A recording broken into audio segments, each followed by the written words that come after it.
Hi friends, welcome back to my channel simply Sravanthi.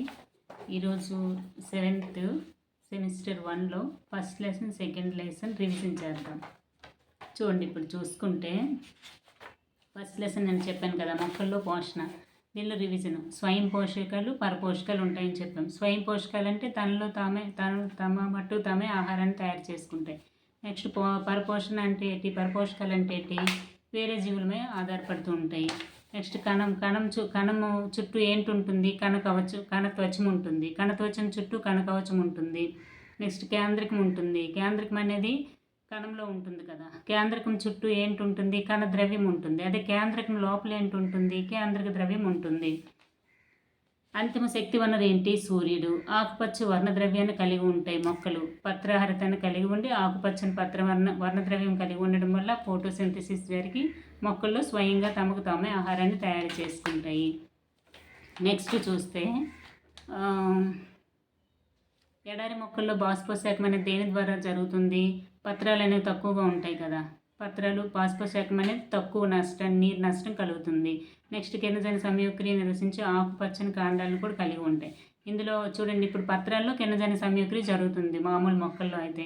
అదే ఎడారి మొక్కల్లో దేని ద్వారా జరుగుతుంది? కాండాల ద్వారా జరుగుతాయి. కాండాల ద్వారా కిరణజన్య సంయోక్రియ జరుగుతుంది. ఆక్సిజన్ అనేది రిలీజ్ అవుతుంది, మనకు తెలిసినవే. నెక్స్ట్ చూడండి, ఇక్కడ పత్రాలు అనేవి వేరు రంగుల్లో ఉంటాయి. వేరు రంగుల్లో ఉన్న క్లోరోఫిల్ ఉంటుందా లేదా? ఉంటుంది. అందులో కూడా ఫోటోసింథసిస్ జరుగుతుంది. నెక్స్ట్ పరపోషణ విధానము. కస్కుట అనేది ఏంటి? కాండపరాన్నజీవి. సంపూర్ణ కాండపరాన్నజీవి ఏంటి అంటే కస్కుట.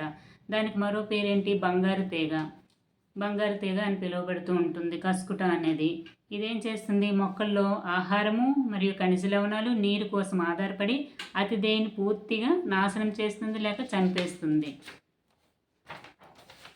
నెక్స్ట్ చూస్తే ఇక్కడ కూజ ఆకారం గల పత్రం అనేది కూజ ఆకారంలో మారింది. దీన్నే ఏమంటారు? నెపంతీస్. దీనికి మరో పేరేంటి? పిక్చర్ ప్లాంట్ లేదా కూజా మొక్క. పత్ర శీర్షం అనేది ఎలా మారింది? కప్పుగా మారింది. ఇప్పుడు ఇక్కడ కీటకం వస్తే ఏమవుతుంది? కప్పు మూసుకుపోతుంది. లోపల ఏంటుంటాయి? కేశాలు వంటి నిర్మాణం లోపల వైపు ఉంటాయి. అప్పుడు అది కప్పు మూసుకొని కేశాలు లోపలికి వెళ్ళిపోయిన తర్వాత బయటికి రాలేవు. ఇందులో కూడా కిరణజన్య సంయోక్రియ జరుగుతుందా లేదా? జరుగుతుంది. కానీ ఎందుకు తీసుకుంటాయి? తనకి ఏదో అవసరం కావాలి కాబట్టి, ఫుడ్లో ఇంకేదో లోపం ఉంది కాబట్టి మళ్ళీ అవి జీవుల్ని తీసుకోవాలి.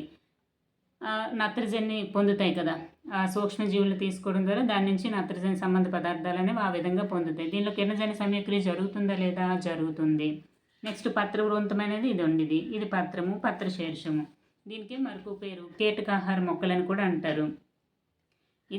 ఇవేం చేస్తాయి? పాక్షికంగా ఆధారపడతాయి కదా, అంటే పూర్తిగా ఆధారపడకుండా పాక్షికంగా ఆధారపడతాయని చెప్పాడు. నెక్స్ట్ చూసుకుంటే పుట్టగొడుగులు. ఇవన్నీ కూడా శిలీంధ్రాలు. రొట్టెల పైన బూజు అనేది పెరుగుతుంటుంది. నిల్వ చేసే పచ్చళ్ళు పోతే దాని మీద కూడా శిలీంధ్రం అనేది పెరుగుతుంది. నెక్స్ట్ శిలీంధ్రాలు పచ్చళ్ళ పైన తోళ్ళ పైన ఉంటాయి. శిలీంధ్రాలు వెచ్చటి తేమ వాతావరణంలో చాలా కాలం పాటు వదిలివేసే ఇతర వస్తువులపై పెరుగుతాయి. వెచ్చటి వాతావరణం పైన, పచ్చళ్ళ పైన, పోయిన పచ్చళ్ళ పైన తేమ వాతావరణంలో పెరుగుతాయంట. శిలీంధ్రాలు సిద్ధ బీజాలు సాధారణంగా గాలిలో ఉంటాయి. శిలీంధ్రాల యొక్క సిద్ధ బీజాలు ఎక్కడ ఉంటాయి? సాధారణంగా గాలిలో ఉంటాయి. నెక్స్ట్ చూడండి, శిలీంధ్రాలు అనేవి ఆహారం కోసం మాత్రమే మొక్కలపై ఆధారపడతాయి. అంటే శిలీంధ్రానికి ఓన్లీ ఆహారమే అవి తయారు చేసుకోలేవు కదా, కాబట్టి శిలీంధ్రాలు అనేవి మొక్కలపైన లేక శైవలాలపైన ఆధారపడతాయి. అదే శైవలం పైన ఆధారపడింది అనుకోండి, దాన్ని లైకెన్స్ అంటారు. మొక్కల్లో కూడా వేర్లలో ఉంటాయి, దాన్ని మైకోరైజా అంటారు. అందులో శిలీంధ్రాలు ఉండి ఆహారాన్ని తీసుకుంటాయి అన్నమాట. నెక్స్ట్ లైకెన్లో శైవలానికి ఏటిస్తుంది భాగస్వామికి? ఈ రెండు కూడా ఒకదానితో ఒకటి ఉంటాయి, ఒకటి లేకపోతే ఒకటి ఉండదు. శైవలం లేకపోతే శిలీంధ్రం ఉండలేదు, శిలీంధ్రం లేకపోతే శైవలం ఉండలేదు. లైకెన్గా సహజీవనం చేస్తాయి కదా. అది శైవలం అనేది ఓన్లీ ఆహారం తయారు చేసుకొని దీనికి ఇస్తుంది. ఇది షెల్టరు, నీరు, ఖనిజ లవణాలను ఇది అందిస్తుంది అనమాట. శిలీంధ్రం అనేది శైవలానికి ఇస్తుంది. అదే చెప్పాడు.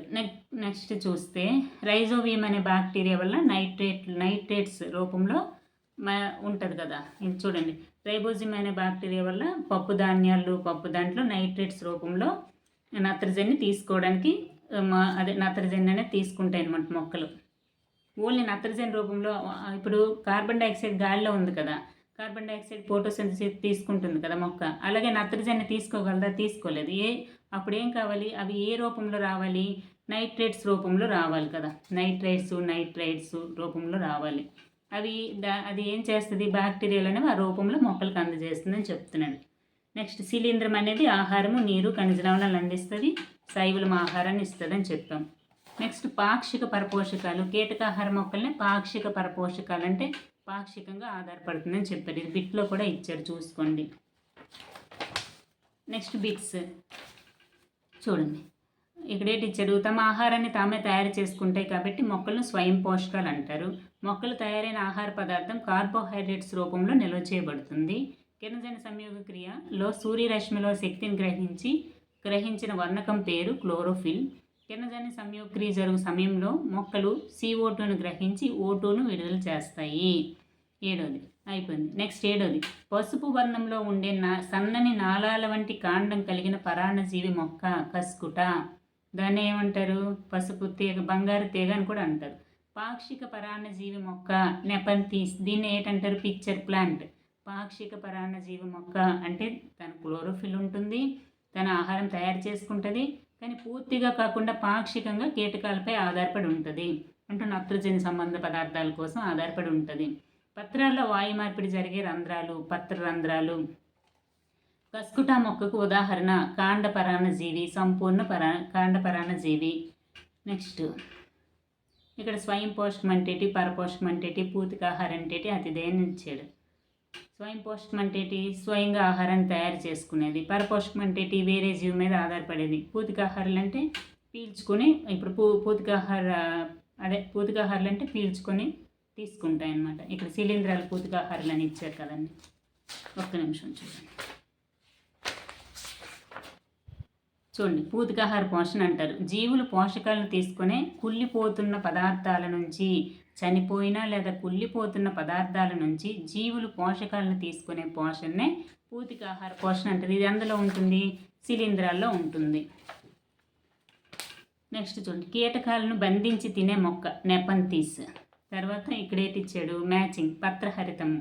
పత్రహరితం అనేది పత్రంలో ఉంటుంది. నత్రజని రైజోబియం బ్యాక్టీరియా ద్వారా నత్రజని అనేది మొక్కలకు నైట్రేట్స్ రూపంలో అందబడుతుంది. కస్కుట అనేది ఏంటి? కాండపరాన్నజీవి. జంతువులు ఏంటి? పరపోషకాలు. కీటకాలు అంటే నెపంతీస్, కీటకాహార మొక్క కాబట్టి కీటకాలు నెపంతీస్. నెక్స్ట్ అయింది. నెక్స్ట్ జంతువుల్లో పోషణ రివిజన్లో ఏంటి ఉంటుంది? మెయిన్గా కొండచిలువలు, పాములు తమ వేటాడిన జంతువులను స్వయంగా మింగేస్తాయని చెప్పాడు. తేనెపెట్టెలు, తేనెటీగలు పుష్పాల నుంచి మకరందాన్ని పీలుస్తాయని చెప్పాడు. నెక్స్ట్ ఈ బాక్సుల్లో నత్త గురించి ఇచ్చాడు. సర్వభక్షకాలు, రక్కడం, నమలడము. చీమ అనేది అన్ని తీసుకుంటుంది, రక్కుతుంది. గద్ద అనేది పట్టుకొని మింగుతుంది. తేనెపెట్ట పీలుస్తుంది, పేను పీల్చుతుంది, దోమ పీల్చుతుంది, సీతాకోకచిలుక పీలుస్తుంది. ఏగ అనేది జుర్రుకొని తింటుందంట. నెక్స్ట్ సముద్ర నక్షత్రం ఏంటి? దానికి ఆహారం, ఇష్టమైన ఆహారం ఏంటి? కాల్షియం కార్బోనేట్ దేనిలో ఉంటుంది? మనకు సాధారణంగా నత్తల్లో ఉంటుంది కదా. అందులో ఉండే మంచి అంటే మెత్తగా ఉండే పదార్థాన్ని, అంటే జీవిని తీసుకోవడానికి దీని జీర్ణాశయాన్ని బయటకి ఇచ్చేస్తుంది అనమాట. జీర్ణాశయం ఏంటి? నోటితో ఉండి ప్రాయుతాంతం అవుతుంది కదా. దీనిలో జీర్ణాశయాన్ని మొత్తం కూడా బయటికి తీసేసి దాన్ని జీర్ణం చేసుకొని నెమ్మదిగా జీర్ణమై మళ్ళీ లోపలికి తీసుకుంటుంది జీర్ణాశయాన్ని. దేన్ని బయటికి తీస్తుంది అని అడుగుతాడు. జీర్ణాశయాన్ని అంటాం. చూడండి, ఇందులో నెక్స్ట్ జీర్ణాశయం అంటే జీర్ణానికి సంబంధించింది. ఇప్పుడు మనలో అయితే నోటి నుంచి పాయుతాంతం అవుతుంది. మరి ఇందులో అంత జీర్ణ వ్యవస్థ అనేది అంత బాగా దానిలో అభివృద్ధి చెందదు కదా. జీర్ణ వ్యవస్థని చెప్పుకుంటే చాలు. జీర్ణ వ్యవస్థ అనేది బయటికి తీసి మళ్ళీ లోపలికి తీసుకొని జీర్ణం చేసుకుంటుందంట. ఇప్పుడు చూడండి, దీనిలో పెద్ద ప్రేగులు కానీ చిన్న ప్రేగులు కానీ ఇంకా అవన్నీ డెవలప్ అవ్వవు కదా. దాన్ని బట్టి చెప్తున్నాను. జీర్ణాశయాన్ని బయటికి తీసి మళ్ళీ అది కొంచెం నెమ్మదిగా జీర్ణం చేసుకొని లోపలికి పీలుస్తుంది. ఇప్పుడు జీర్ణ వ్యవస్థ గురించి తీసుకుంటే జీర్ణనాళం ఎక్కడి నుంచి ఉంటుంది? నోటి నుంచి పాయ వరకు ఉంటుంది. అదే ఆహార వాహిక లేదా అన్నవాహిక ఎక్కడి నుంచి ఉంటుంది? నోటి నుంచి జీర్ణాశయానికి ముందు వరకే ఉంటుంది. వాహిక వేరు, నాళం వేరు. చూడండి, జీర్ణ వ్యవస్థ, జీర్ణనాళము, అనుబంధ గ్రంథులు. జీర్ణ వ్యవస్థలో ఏ భాగం ఉంటుందంటే జీర్ణ వ్యవస్థ మొత్తం తీసుకునే ఆహారం నుంచి మళ్ళీ విసర్జించే మలం వరకు ఏటి ఉంటుంది, దాని అంతా జీర్ణ వ్యవస్థ అంటారు కదా. అందులో ఏటేటి ఉంటాయి, జీర్ణనాళం అంటే నోటితో నుంచి పాయు వరకు ఉండి, దానిలో అనుబంధ గ్రంథులు లాలాజలము, క్లోమము, కాలేయము వంటి గ్రంథులు ఉంటాయి. అవి విడుదల చేసే రసాయనాల వల్ల ప్రోటీన్స్, కార్బోహైడ్రేట్స్, ఫ్యాట్స్ జీర్ణం అవుతాయి అన్నమాట. నెక్స్ట్ హెచ్సిఎల్ కూడా చిన్న ప్రేగులో ఉంటుంది కదా, అంటే జీర్ణాశయంలో హెచ్సిఎల్ ఉంటుంది కదా, అది కూడా ఏం జీర్ణం చేస్తుంది, హెచ్సిఎల్ అనేది ప్రోటీన్స్ని కదా, అలా గుర్తుపెట్టుకోండి. నెక్స్ట్ చూడండి, దంతాలు అనేవి 6 నుంచి 8 సంవత్సరాలకు పాల దంతాలు అనేవి రాలిపోతాయి. తర్వాత శాశ్వత దంతాలు వస్తాయి. తర్వాత చూసుకుంటే కుంతకాలు, రదనికలు, అగ్రచర్వనికాలు, చర్వనికాలు. కుంతకాలు, రదనికలు, అగ్రచర్వనికాలు, చర్వనికాలు. 2, 1, 2, 3 బిట్టు మార్నింగ్ సెషన్లో ఇచ్చాడు. 2, 1, 2, 3 2102 ఏవో ఇచ్చాడు. 2, 1, 2, 3 హాఫ్ దవడ అడిగితే 2, 1, 2, 3 ఇట్ ఆఫ్ 2, 1, 2, 3 2, 1, 2, 3 2, 1, 2, 3 మొత్తం దవడ అడిగాడు అనుకోండి, 4 అది దాన్ని డబల్ చేసేయడమే, 4, 2, 4, 6 కింద 4, 2, 4, 6 మొత్తం అడిగాడు అనుకోండి, అప్పుడు దాన్ని 4తో చేస్తే 32 వస్తాయి. చూడండి, ఇప్పుడు కొరికే ఇక్కడ పట్టికి ఇచ్చాడు. కొరికే కొంతకాలు ఎన్ని ఉంటాయి, దిగువలో 4 ఉంటాయి, పైన ఎన్ని ఉంటాయి, 4 ఉంటాయి. తర్వాత రదనికలు ఇటోటి 2, కింద మొత్తం 2, 4. నమిలే విసిరే దంతాలు ఎన్ని ఉంటాయి, 4 ఉంటాయి, తర్వాత 6 ఉంటాయి, 2, 1, 2, 3 కదా, అలా మొత్తం 32 ఉంటాయి.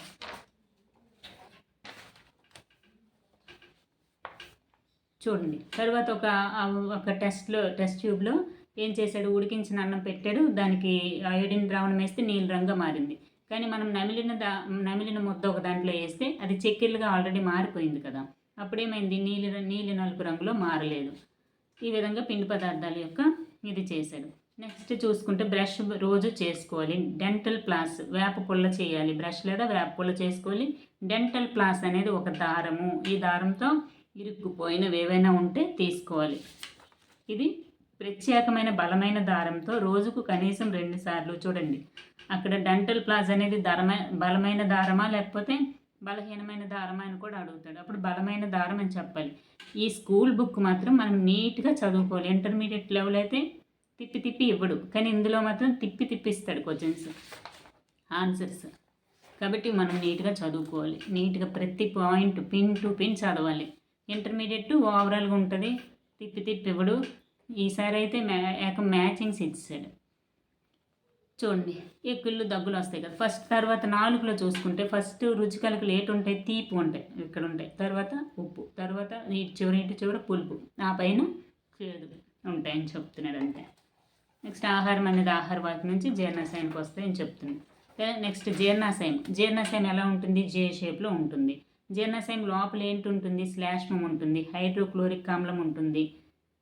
ఇది దేనికోసం, హైడ్రోక్లోరిక్ ఆమ్లం దేనికోసం అవసరము, పెప్సిన్ అనేది రిలీజ్ చేస్తుంది కాబట్టి అదే పెప్సిన్ కోసం అవసరం అంట హైడ్రోక్లోరిక్ ఆమ్లం అనేది. మరియు జీర్ణరసాలను స్రవిస్తాయి. ఇప్పుడు జీర్ణాశయము, శ్లేష్మము, హెచ్సిఎల్ జీర్ణరసాలు స్రవిస్తాయి. శ్లేష్మం ఏం చేస్తుంది, జీర్ణాశయం లోపల గోడలను రక్షిస్తుంది. అంటే హెచ్సిఎల్ ఉంటుంది కదా, ఏవైనా అల్సర్స్ గట్ట ఫామ్ అవ్వకుండా అవసరం అవుతుంది అంటున్నాడు. తర్వాత జీర్ణరసాలు ఏం చేస్తాయి, ప్రోటీన్లు సరళమైన అమైనో యాసిడ్స్గా మారుస్తాయి. తర్వాత చూసుకుంటే చిన్న ప్రేగు 6.5 మీటర్స్ పొడవు ఉంటుంది.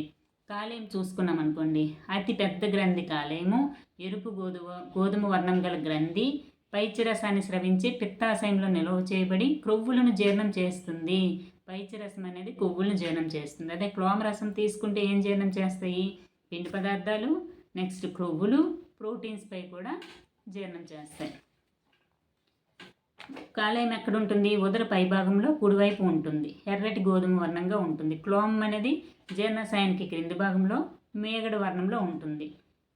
ఇప్పుడు చూడండి, ఇక్కడ బ్యూమ్ అంటే ఏంటి కనుక్కున్నాడంటే జీర్ణాశయంలో ఆహారం చిలుకుతున్నట్లుగా గుర్తించాడు.